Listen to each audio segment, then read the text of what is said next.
Welcome to the Dream Brave podcast. I'm Waija, and I'm so excited to be here in Singapore with you with a very, very special guest. As you know, on Dream Brave, I love interviewing people who are just ordinary Christians but with extraordinary faith. And today on the Risk series, I have someone who needs no introduction, and his name is Aiken Chia.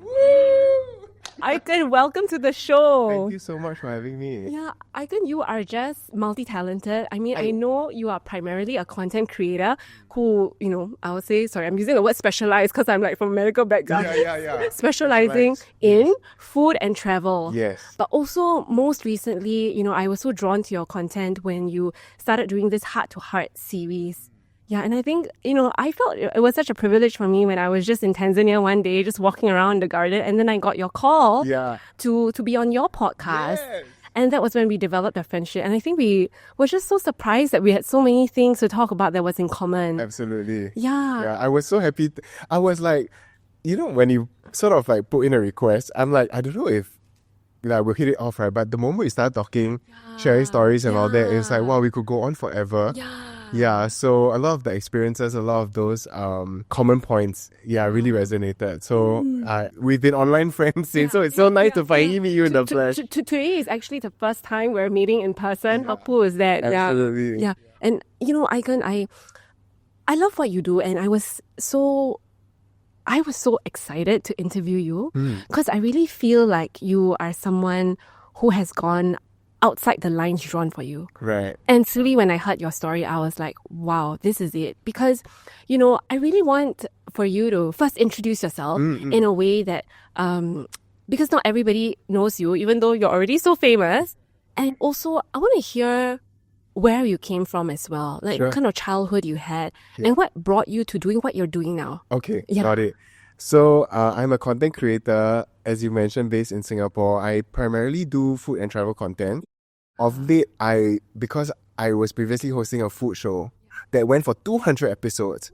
So when my team and I started our own company, we were like, hey, okay, I think we're a bit tired of food, just doing food again. Right. So we thought we want to sort of branch out and see the world. So we did travel. Okay. But all of this really stemmed from me growing up in a single parent family. We were lower income, and I was in a very, very affluent school. I was in ACS, right? And everyone was so rich. So I was like, as a child, I didn't know what rich or poor or lower income meant. I just thought like, oh, either they are very rich or I'm very poor. And it turns out that both were true. So the desire to do food came from actually a sense of lack. Because my friends would be eating at all these amazing restaurants like casually on a weeknight. I remember I know what you mean. Right? You were from such a school?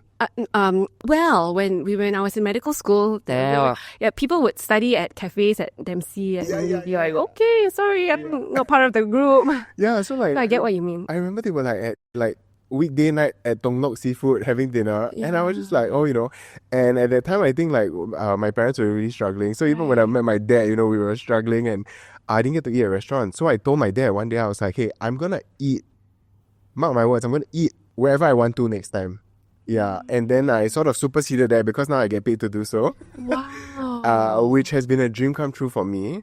But the reason for starting my podcast and all that was because I really wanted to do something that felt more meaningful beyond food and travel. And I realized that people around my age who are my audience are probably going through the same unraveling in life in their mid-30s. And along with that, I think to touch on a point with what you mentioned, I've always just felt like I didn't want to intentionally be different, or I didn't want to intentionally go out of line. In fact, my goal as a child was to always be like, I just want to have minimum. You just want to have minimum? Yeah. What do you mean? Like, I just want to be normal because I felt so far behind the starting line. Right. So it's like You just want to be the minimum to get access into the in-group. Yes.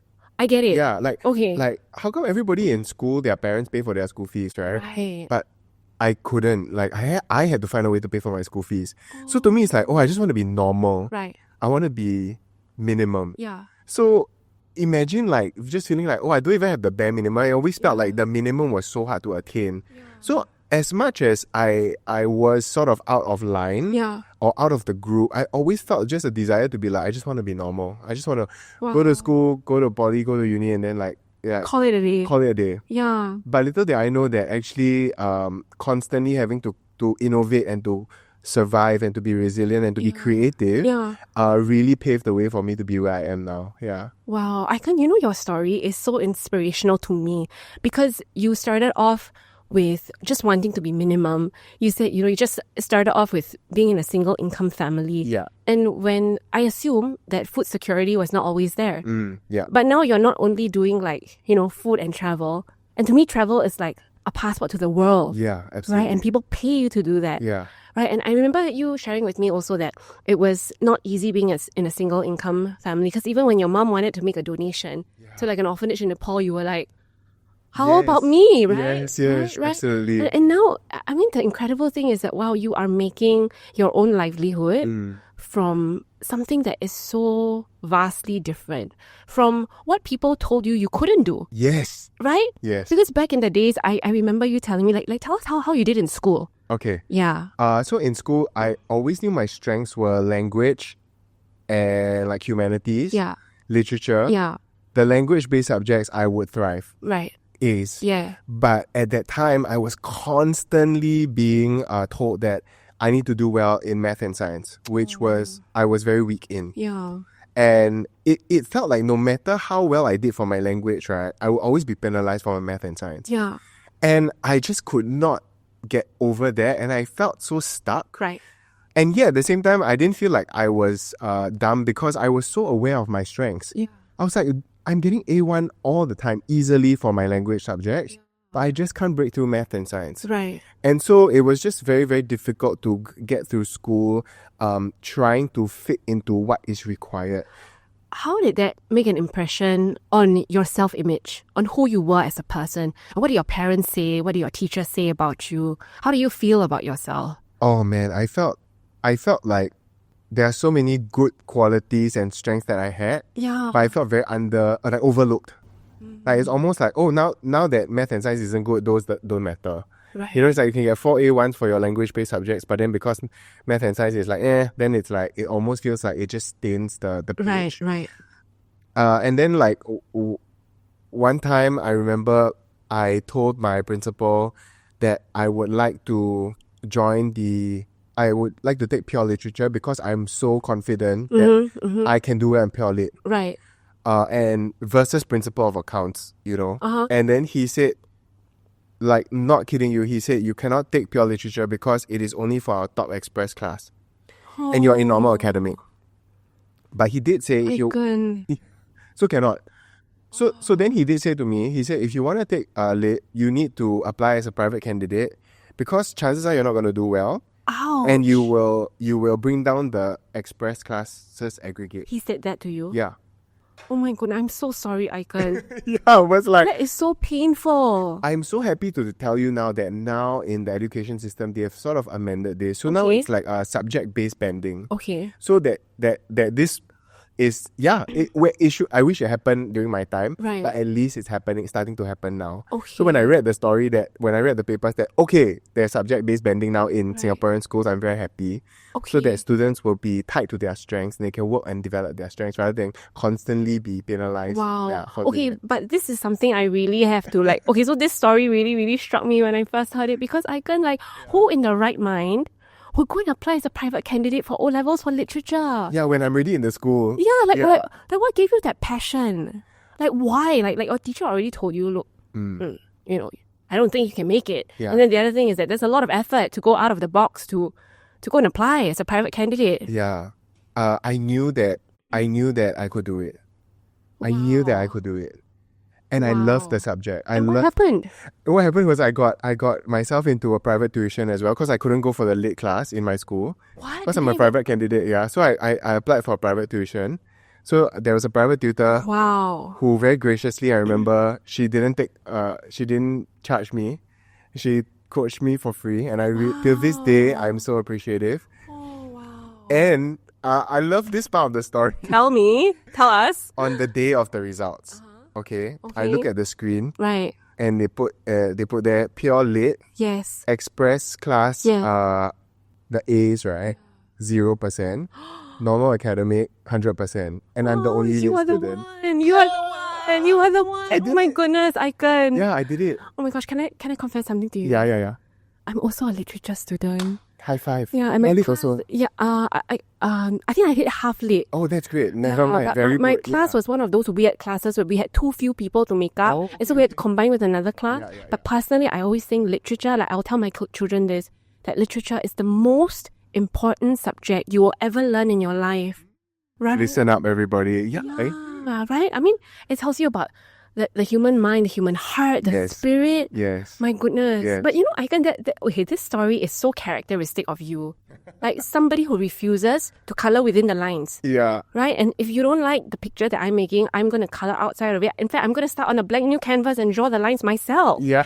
Right? That's essentially what you did. Yeah. Wow. But how hard must it have been? Because, I mean, you've mentioned, I've heard your story. I've watched your story about you and your mum. Yeah. I mean, how hard must it have been to grow up without a father figure in your life? Mm. And how did that like have an impact on you and the person that you saw yourself becoming? Yeah, I have to also say that I do have a dad, and I see him, just that we don't live together. Right. So I would see him like weekly. Okay. And I guess for me growing up, like I really felt like as a man, Right. who is looking up to have a physical reference of who is a man that I can emulate and I can model my life after. Maybe 2 hours of meeting a week wasn't enough. For sure. But the very interesting thing about, let's say, absence, right, is that it's not an overt trauma that's inflicted. Right. Whether it's absence or neglect, Right. a lot of the things you don't realize you grew up missing out on. So I think that for maybe children of single parent families or children where they grew up without their parents, right, actually they are moving on in life, but they don't necessarily know what they're missing. And it's only like when you sort of know that it gives you a comparative point, and it made me very, very sad. So small things like, I remember like every time I would be back from a trip, my friend's dad would be at the airport picking them up, and I didn't have somebody to pick me up. I understand. Yeah. And I'll be like, oh, okay, it was then that it's like, oh, I realized that there is a void. It was also in things like, for example, that day, oh my gosh, I was literally having dinner with Shah, who is behind the camera right here, at Hai Di Lao. Okay. And it's a seafood steamboat restaurant. Yeah. And so, you know, they have all these birthday songs Yeah. where it's so loud to the point that the whole restaurant just need to look at that table celebrating, right? So I turned and I looked at this family celebrating, and the mom and dad like videoing the child, and I was just watching lah. But then I started to cry. I was like tearing, and then Shah was like, "Are you okay? Why are you really crying?" And it was in that moment I realized like, oh, I didn't have this when I was growing up. I get it. It was a moment of discovery and grief. Yes. Yeah. Yes. And I was like, the pride in the father's eyes was like the purest pride that a father had for their child, and it made me so even like envious. Yes. And made me so like, absolutely, wow, yeah, this is such a beautiful experience that maybe I didn't get to have. So I think with maybe absenteeism, single parent families, stuff like that, right? Or maybe in some families, maybe the parents have passed on, stuff like that. You don't realize what you don't have till you do. The grief is ongoing. Yes. It continually unfolds as you grow up. Yes. Like even as you become an adult, get your first job, graduate, things like that. Absolutely. You realize that I didn't have what my friends have. Yes. And then the other aspect of that becomes like this hyper independence. Right. Where because, like, I'll tell you a funny thing. You know, like friends will tell me like, I'll go and discuss with my parents our plans. Oh. And I never had that. Right. So I don't know what it's like to have a plan and discuss. If I want something to happen, I have to make it happen. Right. If I want to do pure lit, I have to find a way to do pure lit and make sure that I get my results. Yeah. So there was this sense of like hyper independence of like, if I've learned that no one's gonna have my back, and I'm the only one that has my back, so I need to rely on myself. Wow. Yeah. Wow. So I love that. Sorry, go ahead. No, that became sort of like my my younger days, like, it was these two things that sort of drove me. Yeah, I love that, Aiken. Like, you know, something that really like inspires me about your journey is that standing in your shoes, I feel like it's just one setback after another. Yeah. And yet you've never allowed that to define you. Or rather, it has kind of propelled you forward to become who you are. Yeah. And you've kind of like rewritten your own ending. Yeah. You know? And I mean, your interview with your mom went viral because I think so many people didn't know your story. And I felt like you were so courageous. Your mom also, very courageous to kind of share your story together. Yeah. And if I may just summarize it, it's that your mom, and I don't want to put words in your mouth, No worries, correct me if no I'm wrong, worries, yeah. but you mentioned that you discovered that your mom was the other woman from your dad. Yes. So I'm just thinking with that, and also all the kinds of things that people had said to you, and also being a school where you constantly felt like the outsider, like not part of the in group. And even when you told me, like, when you were older and you wanted to get a job in like a mainstream television studio, right? You told me that even MediaCorp rejected you because you were not like good looking enough. What was the time you said the 男主角 don't have the look, is it? Yes. Don't have the main male character look. Yeah. You know? 男主角, exactly that exact words. Right. So, like, how do you put all this together, and how do you get out of it? You know, somebody who had a very different spirit could have just been broken and just decided that, you know what, this is too much. Life is so unfair. I don't want to deal with this anymore. Yeah. But you didn't. Like, you constantly pushed yourself. You constantly decided that this is not my ending. This is not my story. I'm going to rewrite it. Yeah. Yeah. What drove you? When I was about 14 years old, I was at my wits, and I really felt like life wasn't living.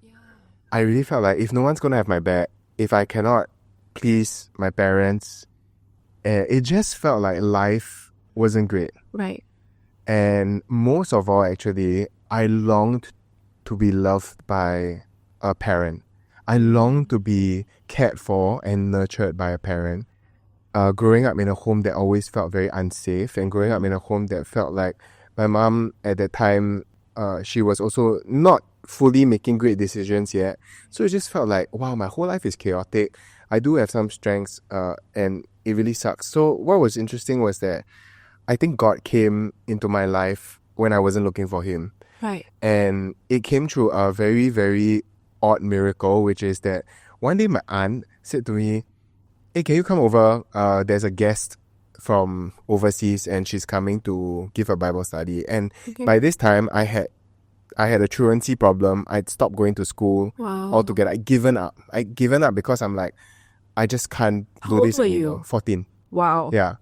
I remember I had cuts on my arms. So I went to my aunt's house with a long sleeve jacket. And as this woman was like sort of doing the Bible study, right, I just sat there because I had nothing else to do. And I thought, okay, like, here got free food in my auntie's house.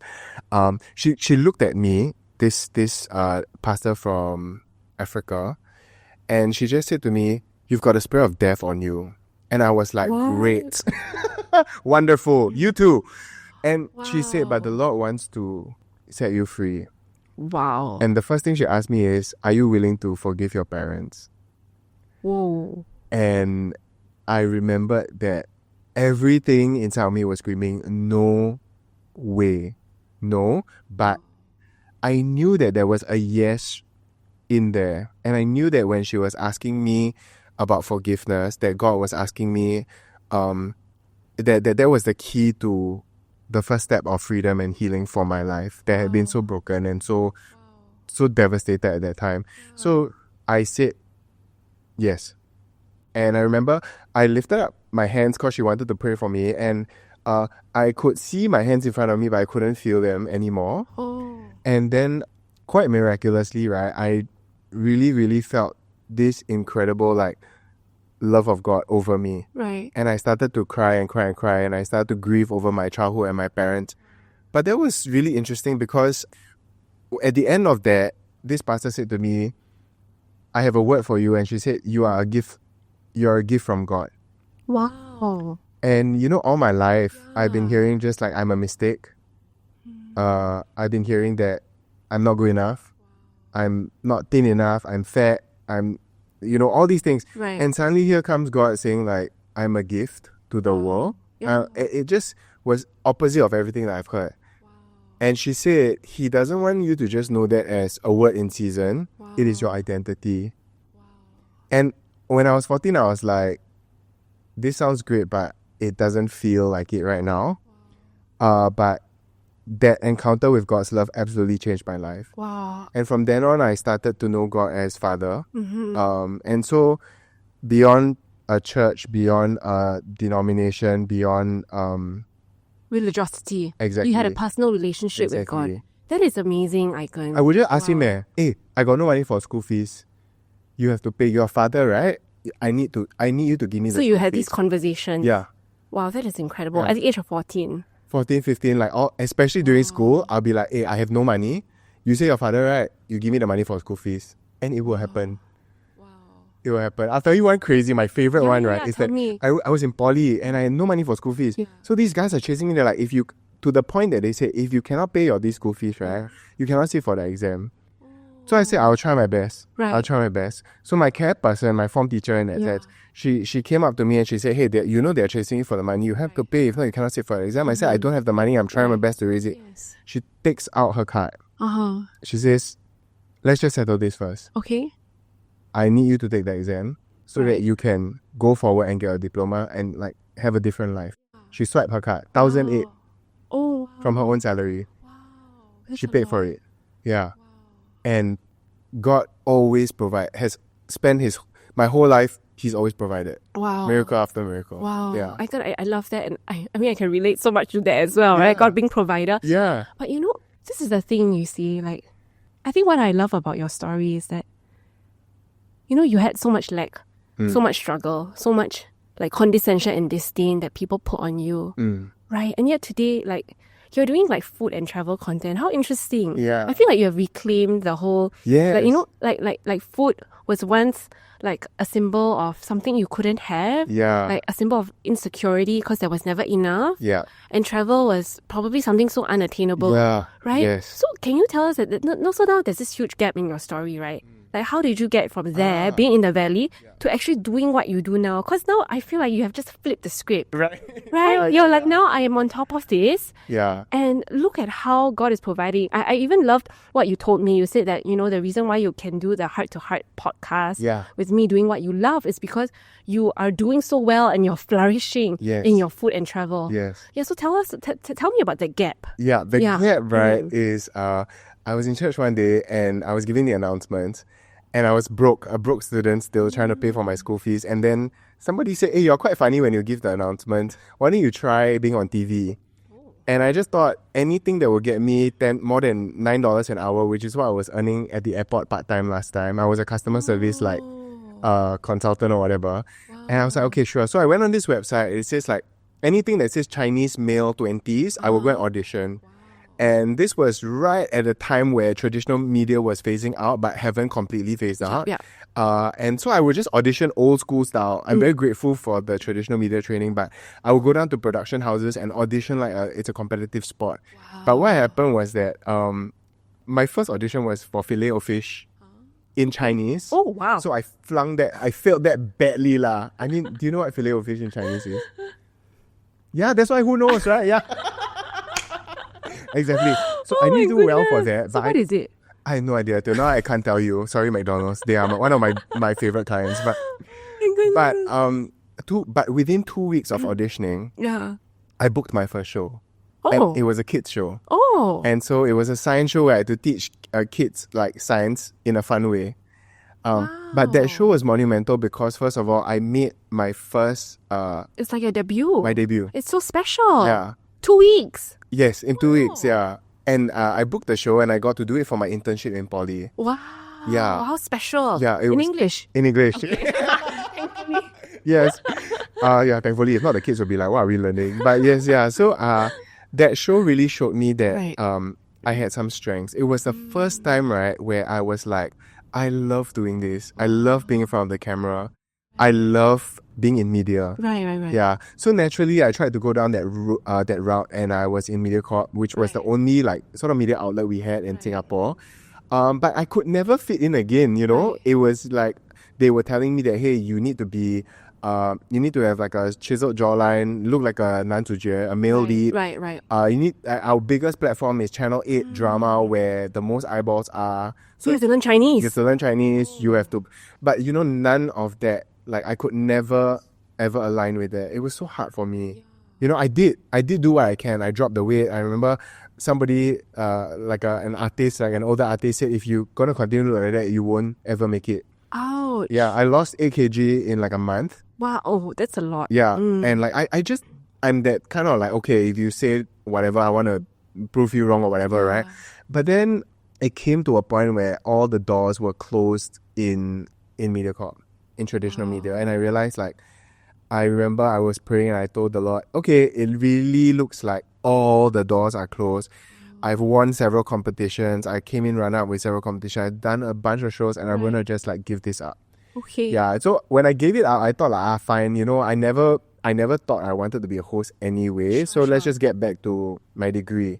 But in the 2 months, right, I cried a lot because I loved the work so much. Right, like you enjoy, it's just who you are. You like presenting, talking, going on fun things. Yes. And then now that part is taken away from you. Yeah. But you don't know what else to do. Exactly. So what happened? So then I was still finishing uni. So one of my friends who I met in MediaCorp said, hey, NOC is a YouTube channel.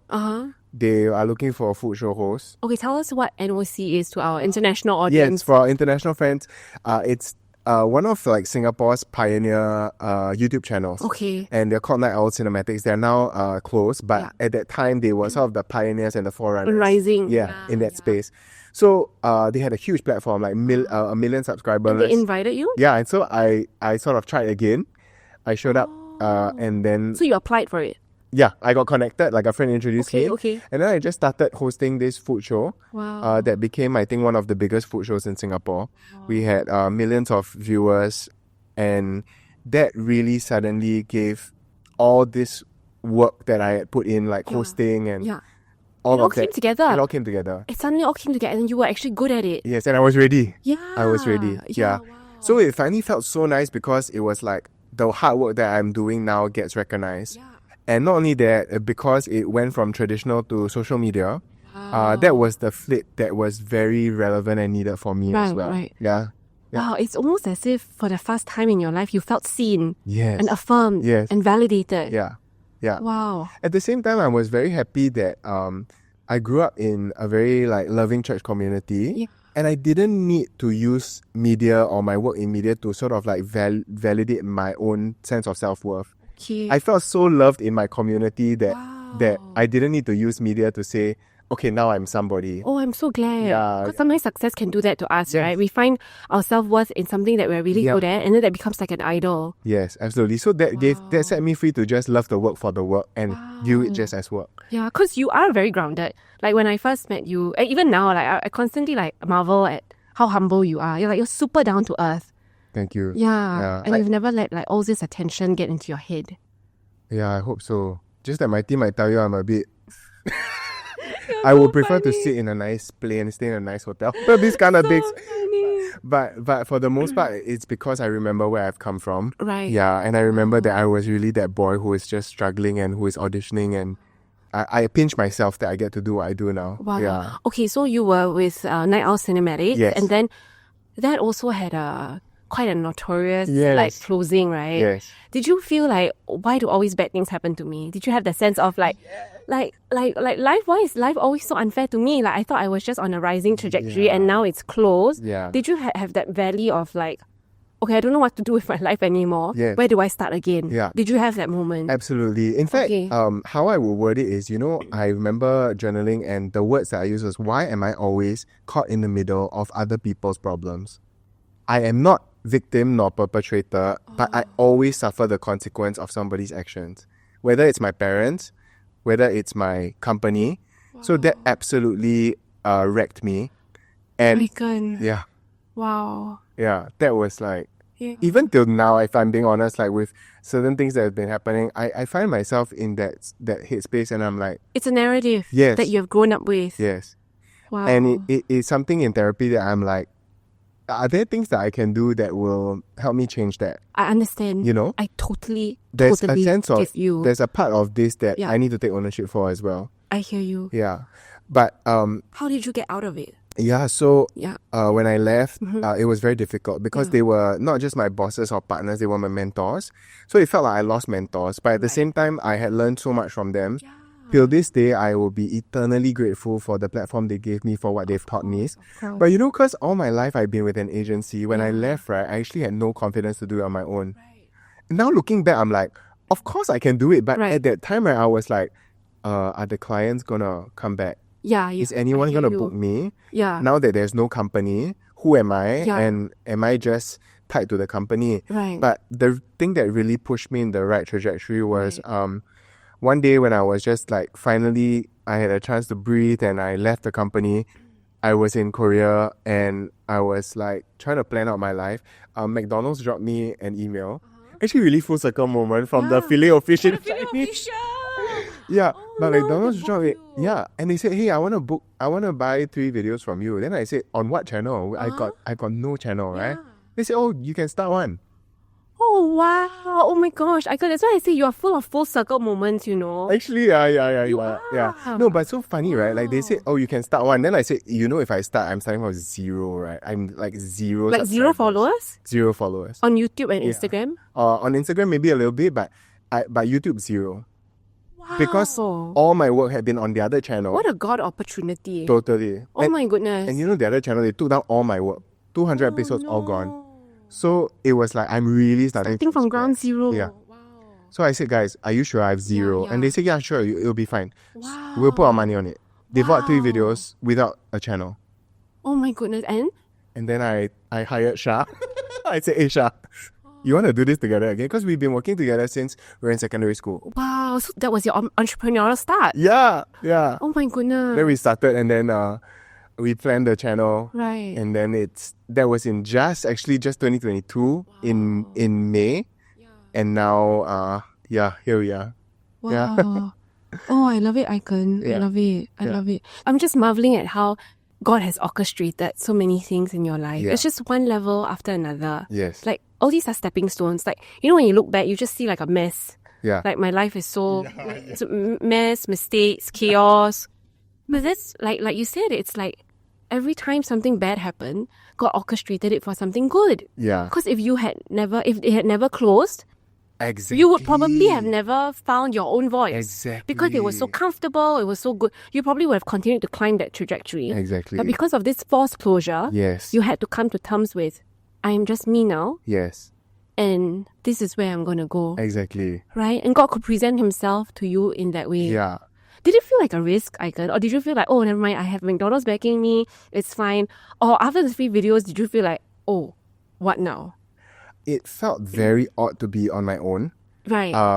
But there was something in me that was also like, I already knew what to do. You know what to do. Yeah. From the years of Right. work and experience, Yeah. the years of building relationship with the YouTube community, with my audience, Yeah. there was that quiet confidence that came up. Yeah. There was like, I think if we do it, we'll be fine. Wow. And we started, and true enough, like it was fine. Just took off. Yeah. But you know what the interesting thing was? I realized halfway through when I started, not halfway, like a few months after I started, I realized that I'm functioning in the same way as I had learned in the previous company. And was that good? Oh, no. There were aspects that were great, Yeah. but there were aspects that I needed to let go of. Like? For example, money was a big thing. Right. So how we do business is a big thing. So in our previous model, we would charge F&B. And that's how we made our money, right? For sponsorships and advertisements and whatever. So I had to decide that we will no longer charge F&B because they have very little profit margins. We'll do all our work for F&B for free. In fact, I'll pay them for my meal and I'll do the video for them for free. So that they can not have to stretch their dollar any further. And then I had to re-strategize. So I'm like, okay, then I'll maybe take money from the banks and Grab and the platforms that can pay me and still bless the vendor. Yeah. Oh my gosh, I'm like, my jaw dropped now. Yeah. Like, what? Yeah. That is so crazy. And what happened from there? Like, did it work? Absolutely work. Absolutely work. So what happened? What happened was like how this all started was So F&B companies just started knocking on your door. They had always, but like previously, because we've been running the business the same way, I remember 3 months into running business, I was so tired and burnt out, almost burnt out already. And then God told me on a shoot, like, I think it's time to close shop. Then I said, we just started 3-4 months ago. You asked me close shop now. So I looked at the numbers and we could close shop. Okay. But during the time that we closed shop, I had time to evaluate all of these things. Okay. So I go like, okay, I think there are some things I need to let go of and some things I need to hold on to. Okay. So then I go like, okay, we need to change our business model. We don't charge F&B. And the other principle that I felt that the Lord told me was, don't cut people. Okay. If they quote you their quote, don't cut. You're only allowed to meet their quote or pay them more. Wow. Yeah. Wow. Yeah. So that is really mind-blowing. So every time like the business guy in me goes like, hey, we negotiate down, right? Yeah. Now like get a good deal. Yeah. Then when I do that, right? I will do that for a while. I'll be like, no, this is not what I've been told. Oh my goodness. Then I would try. So I love seeing the faces of the people that I work with or whatever. If I say, okay, I'll increase your rate instead. Wow, I love it. Okay, did you ever like go for business classes or economics or things like that? My previous boss was my only business mentor. Yeah. Wow, that is even more incredible. Yeah. But the idea that like if you could exist as a business for generosity, for being a blessing, became something that was very important to us. That's so crazy. And became like, it made everything even more purposeful. And we realized that the more we were generous, the more we have. It's like the more you fill the cups of others, the more God fills your cup. Absolutely. I mean, even this, right? This opportunity to interview you back and, use your space and your team and all that. I mean, it is a blessing to me, and I'm sure so many people who are listening to your story as well. And I think the word that comes to my mind is honor. You set such a high bar for honor, Aiken. Oh. And when I hear your story, I feel like there were many moments you must have felt dishonored in your life. And the one big theme that keeps coming up from your story again and again is this idea of redemption. I feel like God keeps redeeming your story. Where you had dishonor, God gives you honor. Where you had lack, He gives you more. Where you had shame, He's now given you a reputation. Yeah. How crazy is that? That's so crazy. That is so crazy. Yeah, He's turned my entire story upside down. And I was telling my friend that day, it feels like, the scene in Simba, Lion King, right? Yeah. Where they're holding the lion, the baby up, right? Yeah, I feel like that with a lot of times. It feels like He helped me up, and He's like giving me so much favor and blessing and showing me off, even like showing me the pride. Yeah, and that's something that I will always be so grateful for, because I never imagined my life to be like that. I never imagined that I could be doing what I do or having the platform that I have. Wow. Yeah, and there are days where I'll just tell God, like, thank you for holding me up, and showing me off to the world and being proud of me. It's why, for me, my faith is so real. Yeah. It's why my faith is everything to me. Wow. Yeah. Thank you so much, Aiken. Thank you. It's funny that, we talked so much about the lack that you had walked through. Yeah. And something that I really see is that, all of us want a father, a present father. Yeah. And yet, because you didn't have that, I know your father's still around, and I feel like you made space for a God who is far bigger than many of us have the capacity to receive, because you made that space for Him. Yeah. It was the lack of having a present father that allowed you to carve out this space to receive the fullness and the wholeness of God. Yeah. Yeah. They like, I don't want to be too Christianese to say like, yeah, it's all God, it's all God. I really have to say, right, there are many moments in my life that I wanted to give up on God. Yeah. Wow. But it is that I have chosen and I still choose to hold on to my faith and hold on to Him. Yeah. Yeah, so I would say that, like, yes, it's all God, but I had to exercise my will. Yes. I had to exercise my courage, my hope, right? To put it back in God when I was disappointed, when I wanted out, so I love how you phrased it. I really tried to make room for God to say, where there's a lack, can you be the one that provide for this lack? Where there is this brokenness, can you be the one to heal that? Yes. I feel like there's this thread of risk in your life. This is the first interview I think I cried. By the way. No, but thank you for like getting to my heart. Yeah. Anyway, sorry. Yeah, Wow. you were saying. Wow. No, I feel like there's this thread of risk in your life. You know, it's not like very overt, but you know, the risk that you had to take to put yourself on the line over and over again, even when nobody believed in you. Yeah. I think for me, that's what really earns my respect, my admiration. Every time nobody believed in you, you said, no, I'm going to put myself out there. It's okay because my Abba Father is there for me. He's got my back. And now I understand why. I see the motivation. You know, was there a time, Aiken, where you felt like the critics were too much? Because, you know, now I'm also in the social media space. Yeah. And I'm also learning how to create content and learning to see what resonates with me, but also with my community. Yeah. And I always feel that it's a risk that you take. Because I'm sure like you're constantly thinking of how to be creative, how to put out content that resonates with people. Yeah. And I wanted to find out like, you know, how do you navigate this journey of risk-taking? Because sometimes you try something and it falls really flat. Yeah, yeah. You're like, oh no, that was a bit too much. Or sometimes you even get like trollers or critics. Like, do you have those and how do you deal with it? Yeah, I Yeah. think maybe because over the years, right, knowing what that I've been through so much, and then I feel like I'm not going to lose it to an anonymous hater that is typing something, you know, like the fighter in me comes out because I'm like the tiger in me comes out because I'm like, I have put my name, my face, and my life to my work, and you can't even put your display picture and your name to comment. So why should I give you the time of day?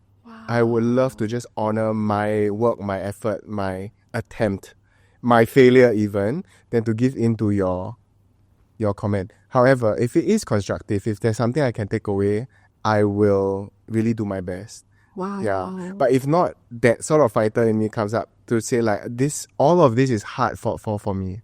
Wow. It is hard for me, and you don't even know the half of it. Wow. So because you don't know, I don't accept the criticism. Wow, I love that. Yeah. And there's this self-confidence in you, you know. I love it. Because you know how they say like a child's early childhood is very important. That's where you solidify the foundations of self-esteem and confidence in how the world works. Yeah. And because you didn't have that, not all the pillars were in place, yet because God came in through as your father, Yeah. and because you own it every single day, I feel like that really stands out. Yeah. And it's because of that you're able to thrive and flourish and yet stay so anchored and grounded. Because I think by now, if you didn't have that relationship with your father in heaven, I think by now all this success, it would have totally blown you away. Yeah. Right? Yeah. Right? Our company, when we started our company, it's called Every Good Endeavor Private Limited. I Right? love it. Based on I love Intellect's the name. Yeah, Yeah. I love it. And when we learn to look at work framed in maybe God's intention for it, yeah. that we work unto Him Yes. and unto others, Wow. and we can find meaning, purpose, and joy in our work, it really reframes sort of my position. Yeah. That I'm not the star.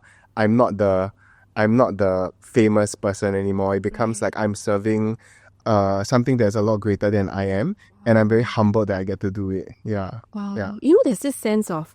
So when you first contacted me, right, then in all my interactions with you, I've always had such a sense that you see it as such a sacred duty to uplift others. Mm. You know, there's always that sense of humility. And now hearing your story, I understand why.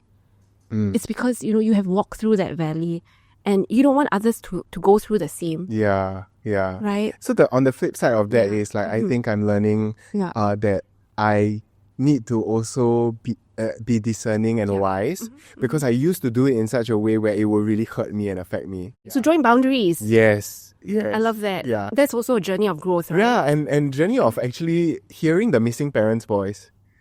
Because it was something that the lack of boundaries were like, because maybe like nobody taught me when I was young.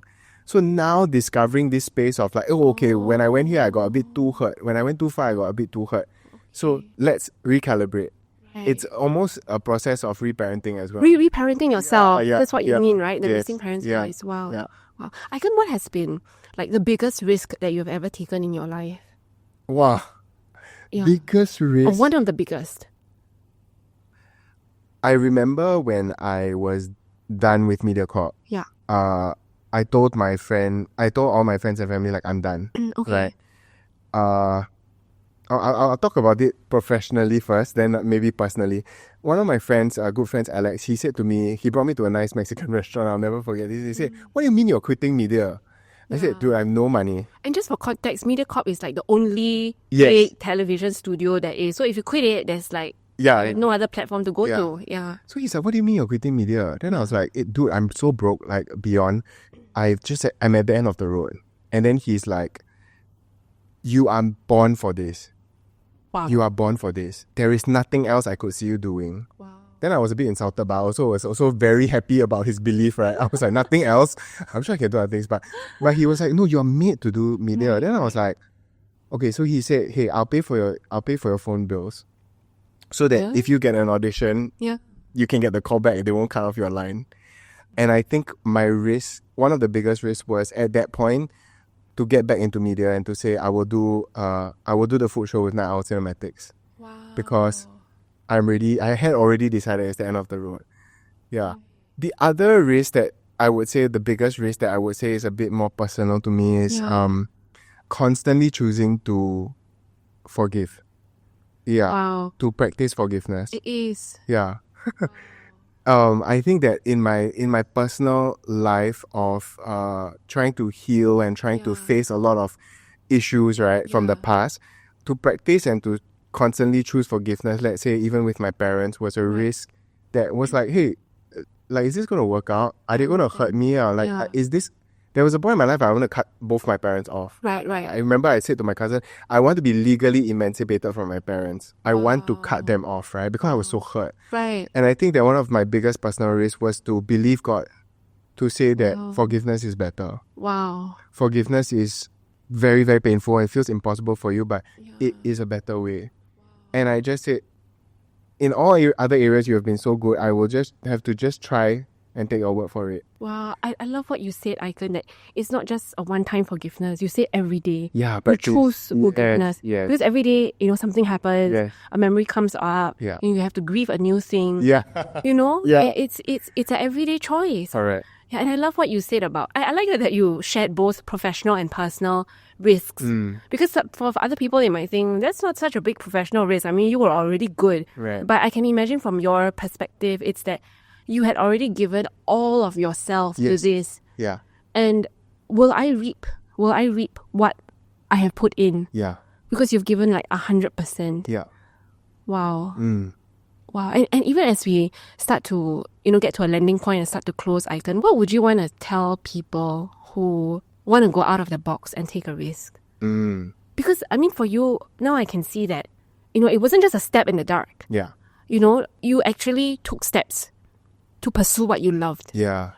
Like, you make it sound so easy, but I can imagine when you applied for every audition, it must have been nerve-wracking. It must have been like, oh, are they going to call me back? Yeah. Like, it was hard. It was hard. But every time you did it and you pushed forward. So what would you tell someone who is just wanting to take a risk but too afraid of doing it?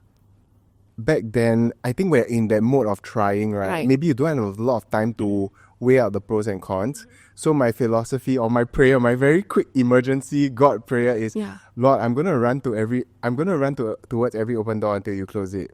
I want to trust you on that. Okay. So with 10 auditions, I will run to all 10, right? Yeah. But I'll trust that God will close the ones that are not right for me. Right. And then they will close and then the one that's right for me, God will open. Down to negotiation, like I remember there have been many times in business where they would come to me, can you imagine the company telling me like, you are not fairly paid and we'll pay you to match your co-host pay. And I didn't even know that. I didn't even know I was unfairly paid. Yeah, so I would say maybe as a start, like to try and to put yourself out there may seem very scary, but my philosophy was there is somebody holding my world, holding my hands, holding my career. And sometimes it may not be very clear, but in the trying phase, I'm going to try. Oh my gosh, as you were sharing that, I just had this thought. I feel like the reason why you are able to bear or have been able to bear with all the injustices thrown at you is because exactly what you just said. You trust a just God to hold your world together. And that, I think, is such a powerful place to land on. That the reason why you have the courage to take risks, the reason why you have the courage to put yourself out there, to try new things, to be who you are, is because you trust that you have a Heavenly Father who's got your back. Yeah. And I had to let him earn my trust. And the miracle is that he didn't demand my trust. Wow. He took the time to earn it. That for me, Wow. it was something he didn't need to do, but he earned my trust when he didn't need to. I love it how you like talk about it. Like it's like God is like a real person. It's like a real relationship. Yeah. Yeah. I really like that Thank you. tone at which you carry him. Yeah. And one last thing, Yes. I can just this one is just a question out of curiosity. What advice would you give to aspiring content creators? These days everybody wants to be a content creator. Yeah. Everybody wants to have influence and a big following. Yeah. What would you say to that person? The first thing I would say is find a niche. Second thing is start. Because Right. I think like I have spoken to so many people who told me that they want to do it. But out of so many people I've spoken to, only 2 have really started. So you have to start because the act of starting will give you all the other feedback that you need. Whether it's, oh, I can speak better, oh, I can present better, oh, I can tell the story in a different way. The moment you start, you'll have that feedback. But if you don't start, you don't have that feedback. So I would say find your niche, something that you are maybe passionate about. Like for me, food and travel is fun to do. It's not dreary and draggy, right? And then start. Yeah. Wow, I love that. And on this ending note, we'll remember that Aiken, you have told us to start somewhere. Yes, What a great way to end. Yeah. Yeah, but thank you so much, Aiken. It was so much my privilege and joy to have you. Likewise, thank you. Like I really got to. I'm usually asking the questions, so I really appreciate you. You really asked the questions that made me remember, like fundamentally, like why I do what I do, and to celebrate the journey that I've been on also. So thank you so much. Aiken, it was completely my honor. Yay. Thank you.